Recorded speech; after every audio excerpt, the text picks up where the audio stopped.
E agora o céu da LBV apresenta Lições Bíblicas.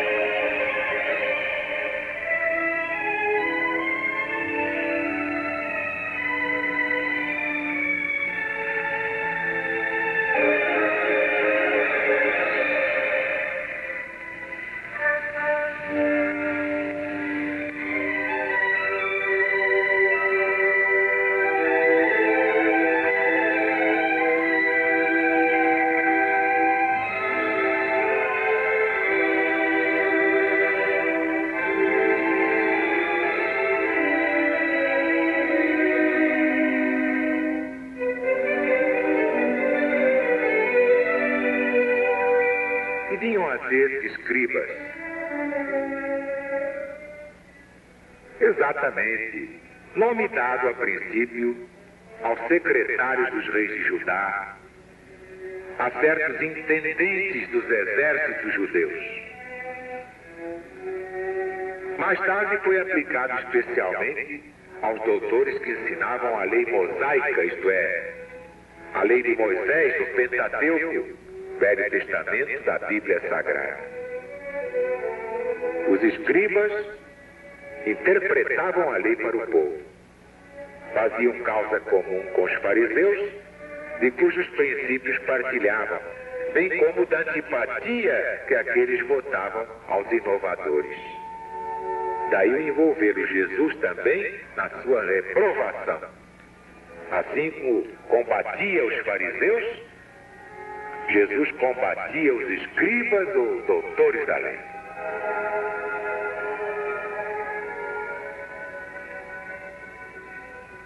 Sinagoga. Que vem a ser sinagoga? De origem grega, esta palavra significa o quê? Exato, assembleia, congregação. Havia um templo só na Judéia, o de Salomão, em Jerusalém, e ali se celebravam as grandes cerimônias do culto. Os judeus todos os anos iam lá em peregrinação para as festas principais, como as da Páscoa, a festa da consagração e a dos tabernáculos. Por ocasião dessas festas é que Jesus também costumava ir lá. As outras cidades não possuíam templos, mas apenas sinagogas, edifícios onde os judeus se reuniam aos sábados para fazerem suas preces públicas, sob a chefia dos anciãos e também dos escribas ou doutores da lei.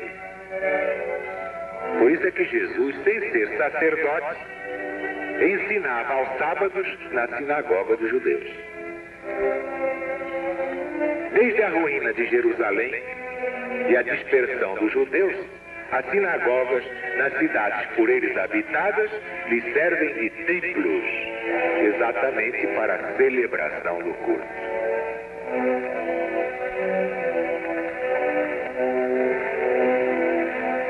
Jesus também desmascarou os saduceus. Que eram os saduceus? Exatamente, eles formavam uma seita judaica que se formou por volta do ano 248, antes da primeira vinda de Jesus a este plano. E o nome saduceu veio do nome de Sadoc, fundador dessa seita. Os saduceus não criam na imortalidade, nem na ressurreição, nem nos anjos bons ou maus. Entretanto, criam em Deus. Mas nada esperando depois da morte, só serviam a Deus, tendo em vista recompensas temporais, ao que, segundo eles, se limitava a providência divina. Assim pensando, tinham a satisfação dos sentidos físicos por objetivo essencial da vida. Quanto às Escrituras, atinham-se ao texto da lei antiga, não admitiam a tradição, nem interpretações de qualquer espécie. colocavam as boas obras e a observância pura e simples da lei acima das práticas exteriores do culto. Enfim, eram os materialistas, deístas, sensualistas da época. Seita pouco numerosa, mas que contava em seu seio importantes personagens e se tornou um partido político oposto, constantemente oposto aos fariseus. E para encerrar por hoje, essênios. Nem até mesmo essênios, vamos passar o espanador na memória? Essênios ou esseus. Claro, também uma seita judaica fundada aí pelo ano 150 antes da primeira vinda de Jesus Cristo, ao tempo dos Macabeus, e cujos membros, habitando uma espécie de mosteiros, formavam entre si uma associação moral ou religiosa. Os essênios ou esseus se distinguiam pelos costumes brandos, por austeras virtudes, ensinavam o amor a Deus e ao próximo, a imortalidade da alma e acreditavam na ressurreição. Viviam em celibato, condenavam a escravidão e a guerra, punham em comunhão seus bens e se entregavam à agricultura de corpo e alma. Contrários aos saduceus sensuais, que negavam a imortalidade, contrários aos fariseus de rígidas práticas exteriores, de virtudes apenas aparentes, nunca os essênios tomaram parte nas querelas que tornaram antagonistas essas duas outras seitas. Ora, pelo gênero de vida que levavam, os essênios se assemelhavam muito aos primeiros cristãos. E os princípios da moral que professavam induziram muita gente a dizer que Jesus, antes de dar início à sua grande missão, pertencera aos essênios. Já disse muitas vezes, no céu da LBV, naturalmente que Jesus conheceu os essênios como conheceu tudo, antes de vir iniciar a sua própria missão. Mas não aprendeu nada com os essênios, não aprendeu nada com fariseus, não aprendeu nada com ninguém, porque ensinou a todos eles.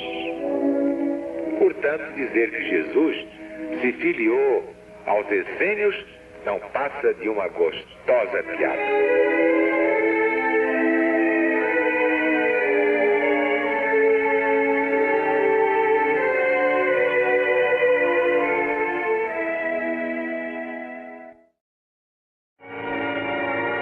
Dos nossos bate-papos bíblicos. Vamos lá, passar o espanador. Espanador na memória, minha gente.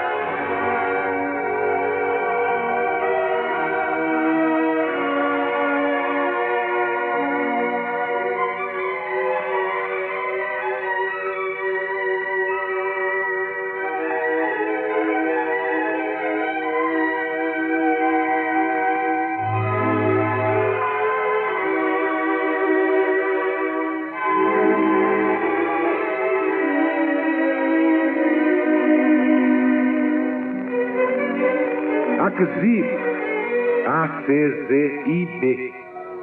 Akzib. Que era mesmo esse negócio aí? Akzib.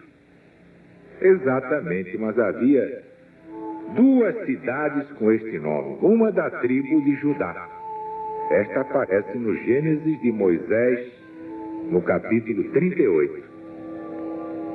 E a segunda, Akzib, é uma cidade na costa de Azer. Já aparece no livro de Josué, capítulo 15. Pode verificar, porque aqui só se fala de Bíblia na mão. Mas é a Bíblia sem teia de aranha, sem bolor. É a Bíblia em espírito e verdade à luz do novo mandamento. Porque sem isso, meu querido, a Bíblia é muito chata. Cada um prega como quer, ensina como quer, faz uma confusão dos diabos. Cuidado com eles, cuidado com eles. Ada. Quem foi Ada? Exatamente, era o nome de duas mulheres. A primeira foi a esposa de Lameque, mãe de Jabel e de Jubal. Aparece no Gênesis. E a segunda, filha de Elã, príncipe dos cananeus, foi mulher de Esaú e mãe de Elifaz. Está no capítulo 36 do Gênesis de Moisés. Pessoal, hoje está afiado, hein? Ninguém errou uma. Muito bem, vamos ver então mais algumas. Adadreman. Que era mesmo Adadreman? É claro, cidade da tribo de Manassés, onde se deu a batalha contra o faraó Necal, rei do Egito, em que foi vencido e morto Josias, rei de Judá. Onde aparece esta cidade, Adadreman? É capítulo 23 do 4º livro dos Reis. Adaia. Adaia. A-D-A-I-A. Foi mesmo Adaia, hein? Houve 3 Adaias, 3, nada menos de 3 Adaias. Primeiro, um dos descendentes de Gerson, da tribo de Levi. Segundo, sogro de Josias. Terceiro, o nome de 2 que foram obrigados a repudiar suas mulheres porque eram estrangeiras. E onde aparece esse repúdio aqui? Qual o livro? É do Velho Testamento. Qual deles? Exatamente, livro de Esdras, capítulo 10.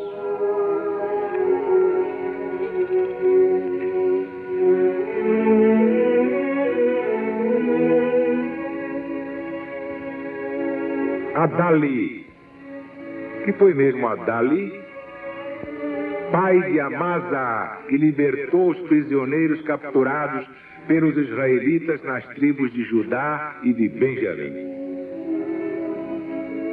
E Adália, é só acrescentaram a Adália. Quem foi essa mulher? Não foi mulher nenhuma, foi um homem. 5º filho de Amã, foi enforcado com seu pai e toda a sua família por ser cúmplice na conspiração contra Mardoqueu. Ah, claro, aparece no livro de Esther, Velho Testamento. Adami. Adami. Quem foi Adami? Um homem? Uma mulher? Não, foi uma cidade da tribo de Neftali, conhecida também pelo nome de Neseb. Está no livro de Josué, capítulo 19. Quem foi Adão? Exatamente, nome simbólico do primeiro homem criado por Deus. Colocado com a mulher que Deus lhe deu no paraíso terrestre, deixou-se vencer por ela, Eva, depois que ela foi enganada pela serpente e comeu do fruto da árvore da ciência do bem e do mal que Deus lhe proibiu. Como fora criado em estado de inocência, ele não se envergonhava de andar nuzinho em pelo, não é? Mas a sua desobediência lhe abriu tantos olhos que logo tratou de se esconder. Por quê? Então o anjo expulsou, juntamente com Eva, daquele sítio paradisíaco. Foi Adão condenado a tirar da terra o seu sustento. Viveu 930 anos e teve muitos filhos. Esta é a narrativa simbólica de Moisés no Gênesis. Mas é claro que tudo isto é puro símbolo. Vocês já imaginaram a serpente falando com Eva? Eva! Oi! Havia sido engraçado a serpente falar com Eva. Tudo evolui. A serpente falava, não fala mais? Se falava naquele tempo, hoje devia falar muito mais. Mas é lógico que a serpente não era bicho nenhum. Pois é. Eram pessoas interessadas em fazer confusão. Nós vamos dar tudo isso na doutrina do céu. Claro que a humanidade não veio de um casal. Como explicar os negros? Eu adoro os negros. Mas como é que um casal branco vai produzir tanto preto no mundo? Isso não entra nem na cabeça dos soldadinhos de Deus. Arranjem outra, por favor. Era necessário ensinar assim naquele tempo. Inclusive para unificar o povo hebreu. Moraste? Moraste? É claro. Não. Houve vários casais ao mesmo tempo, porque Deus não é tão incompetente assim. Por que fazer um casal só? Para estabelecer incestuosidade na multiplicação da espécie humana. Será que Deus é tão incompetente assim? Claro que não. Deus colocou muitos casais na face da Terra, para a Terra evoluir mesmo, que é planeta de expiação até hoje. Por isso é que ninguém se conforma, ninguém está feliz, sempre falta um tostão para R$2.000. Bem, minha gente, com Adão nós fechamos esta palestrinha despretensiosa, em estilo popular, porque se não for na linguagem do povo, não vai não. Não vai não. Falar difícil, ó pedantes, nada adianta.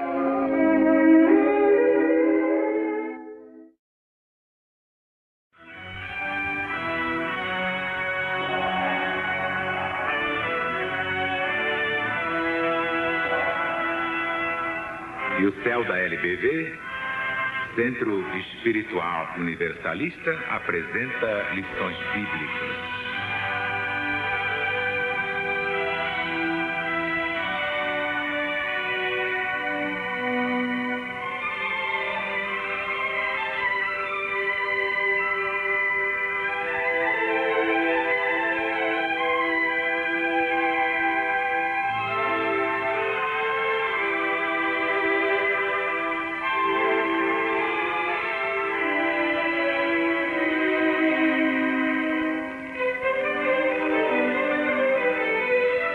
Terapeutas.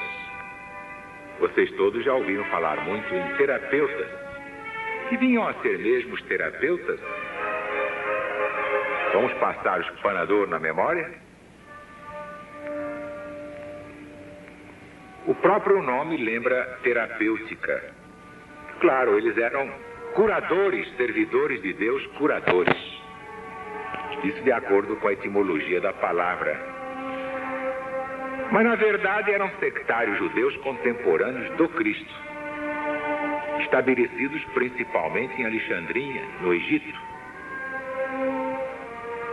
Tinham muita relação com os essênios, cujos princípios adotavam, aplicando-se, como esses últimos, à prática de todas as virtudes. Eram de extrema frugalidade na alimentação. Eram também celibatários, votados à contemplação, vivendo vida solitária, constituíam verdadeira ordem religiosa. Filon, filósofo judeu platônico de Alexandria, foi o primeiro a falar dos terapeutas e os considerava uma seita do judaísmo. Eusébio, São Jerônimo e outros pais da igreja dizem que eles eram cristãos, fossem cristãos ou fossem judeus, o evidente é que, do mesmo modo que os essênios, eles representavam o traço de união entre o judaísmo e o cristianismo dos homens. Que nós já deixamos aqui bem claro que nunca houve cristianismo na face da terra. Há quase 2000 anos os homens vivem um arremedo de cristianismo, mas não é cristianismo. A era cristã, de cristã, infelizmente só tem o nome. Ainda vivemos a era do butucudo. Podemos chamar era antropofágica. Homem-lobo do homem. Essa, infelizmente, é a verdade. Lucas. Quem foi Lucas? Ou São Lucas, quem foi? Exatamente, foi secretário do apóstolo São Paulo. Lucas é o terceiro evangelista, por sinal que endereçou seu evangelho aos romanos na pessoa de um nobre chamado Teófilo. Teófilo é um nome grego, significa amigo de Deus. Theophilos. Theo, Deus, Philos, amigo. Considerado sob este ponto de vista, o Evangelho é dirigido a todos os homens, pois todos, muitos talvez sem o saberem, são amigos de Deus e desejam conhecer as palavras da vida eterna.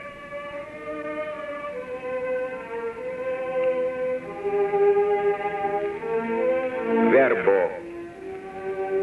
No princípio era o verbo, que vem a ser mesmo o verbo. Espanador na memória, gente. Exato. Termo consagrado da filosofia pagã com que os sábios da antiguidade exprimiam confusamente um Deus que não é matéria, mas espírito. Daí a escolha do verbo, isto é, palavra, pensamento. João Evangelista o consagrou definitivamente e o livrou da confusão que o envolvia, atribuindo a Jesus o Cristo, Deus feito homem, verbo feito carne para a nossa salvação. Verbo significa palavra, sabedoria, criação da inteligência. Ora, Jesus, o Cristo, foi gerado pela inteligência de Deus. É a imagem da sua perfeição infinita e a causa exemplar de todas as coisas criadas. Jesus disse: quem me vê a mim, vê o Pai. Por isso João foi tão longe e disse: tudo foi feito no mundo por ele. Nada do que se fez sem ele.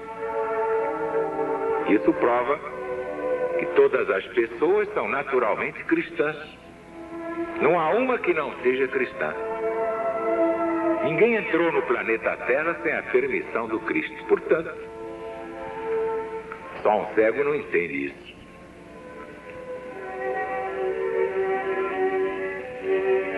Jesus, o que é que significa a palavra Jesus, hein? Você aí, o que é que significa? Perfeito. Significa Deus é salvação. Ou simplesmente Deus Salvador. Jesus era chamado filho primogênito de Maria. Por isso, muitos afirmam a existência de outros filhos de Maria Santíssima, por ser Jesus chamado primogênito. Este argumento, porém, é falso. E vamos dar já um exemplo. No mausoléu de uma mulher egípcia, falecida no ano 7 antes da primeira vinda de Jesus, portanto contemporânea de José e Maria, se lê este epitáfio: morreu ao dar à luz o seu filho primogênito. Bastava nascer um, pronto, era o filho primogênito, mesmo que não viessem mais. E quanto às palavras que a Bíblia contém nos evangelhos, irmãos e irmãs de Jesus? Claro, as palavras irmão e irmã têm na Bíblia um sentido mais vasto que entre nós. Designa vários graus de parentesco. Geralmente se refere aos primos irmãos e primas irmãs. Outras vezes também abrange os sobrinhos, abrange os tios e assim por diante. É que os hebreus não tinham palavras próprias para designar os parentes próximos. Por isso eram chamados genericamente assim, irmãos. Quando o Evangelho fala em irmãos e irmãs de Jesus, claro que se refere sempre a primos irmãos, primas irmãs, pois Jesus era o Filho único de Maria Santíssima. Daí dizer-se Filho unigênito, foi um só.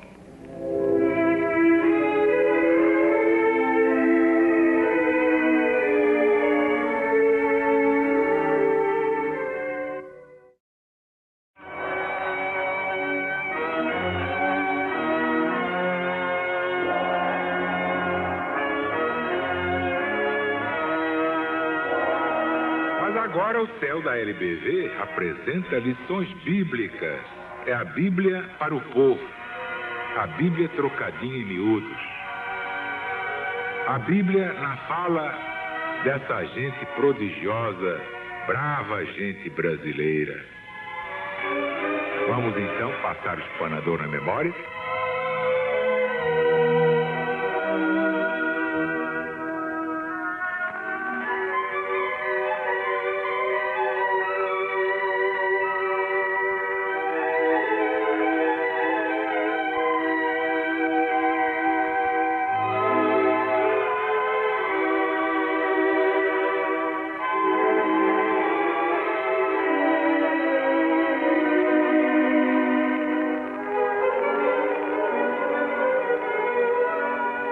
Abias, A-B-I-A-S, Abias.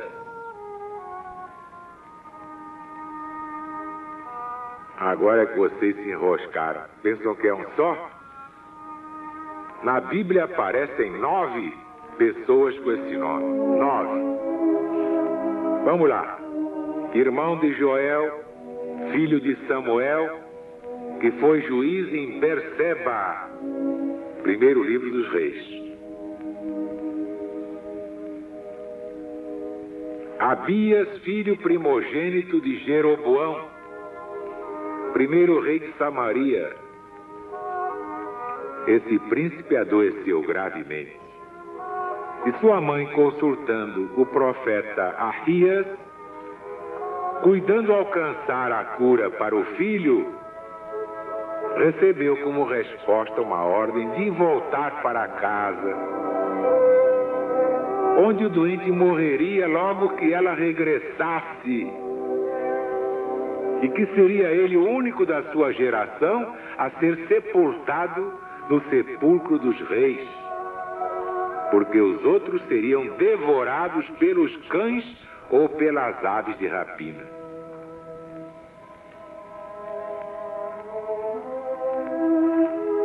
Está no terceiro livro dos Reis, porque são 4. Qual é o terceiro Abias?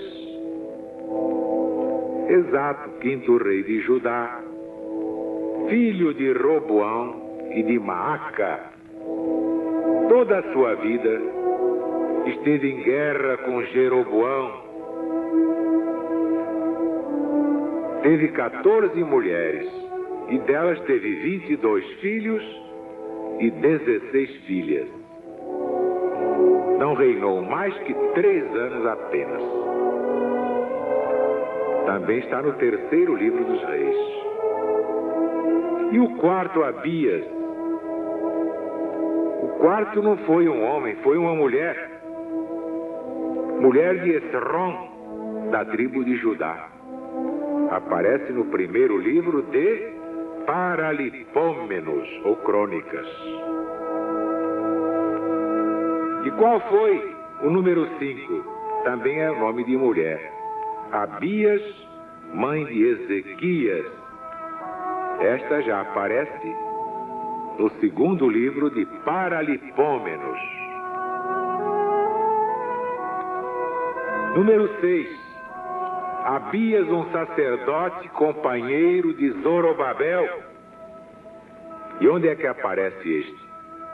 No segundo livro de Esdras, no Velho Testamento da Bíblia Sagrada. Abias, número 7. Nome de outro sacerdote signatário do pacto no tempo de Neemias. Este, é claro, aparece no livro do próprio Neemias. Número 8, um dos descendentes de Benjamim. Este Abias aparece no primeiro livro de Paralipômenos, ou Crônicas.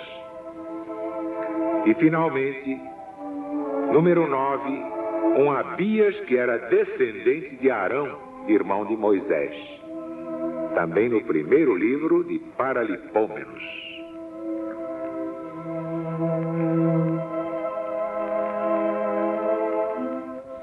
Claro que o estudo das personagens bíblicas favorece o entendimento do próprio texto bíblico. Isso é que é saber Bíblia, não é decorar versículos, capítulos, dizer de cor, páginas inteiras. Não, a gente quer saber quem é a personagem, o que fez, o que apresenta para a posteridade. Principalmente agora, neste fim de ciclo. E quem foi Abdô-Meleque? Muitos dizem Abdô-Meleque, mas isso lembra outra palavra desagradável. Nós preferimos ficar com os antigos. Abdô-Meleque, criado do rei Sedecias, etíope de nascimento. Abdô-Meleque, temendo que Jeremias morresse de fome na prisão, o grande profeta Jeremias, solicitou com insistência ao rei que o libertasse.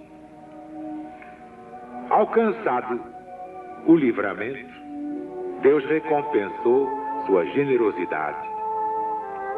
Depois de ter Nabucodonosor queimado o templo, saqueado Jerusalém, mandado prender Sedecias, e depois de ter mandado degolar todos os seus filhos na sua presença, depois de ter mandado tirar os olhos ao mesmo rei, após cometidas todas essas barbaridades, concedeu a Abdô-Meleque e ao profeta Jeremias liberdade para irem aonde bem quisessem.